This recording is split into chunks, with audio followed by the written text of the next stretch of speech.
Cirata Symphony can be used from your existing data systems easily, with full interoperability that includes client libraries suitable for data platforms like Spark, Databricks, Snowflake, and more. I'd like to show you how to access Symphony's functionality from those platforms.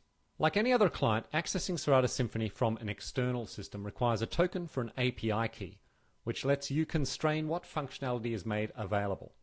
I've already created an API key that I'm going to use from a data system accessed through a Jupyter notebook. We begin by connecting to Symphony using that token. I just need to import the Cirata Symphony library and create a client instance using my token. Now I can interact with all of the functionality that API key allows. This includes simple functions like getting information about my Symphony environment or listing the extensions that are available. Symphony is smart enough to know that I'm accessing the extensions function from a notebook and gives me a live view. If I remove an extension as an example, the visualization will update immediately.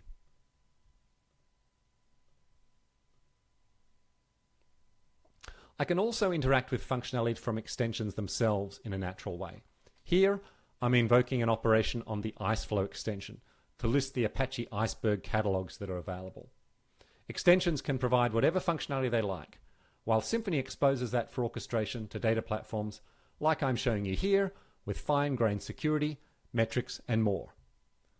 Learn more about Cirata Symphony at cirata.com.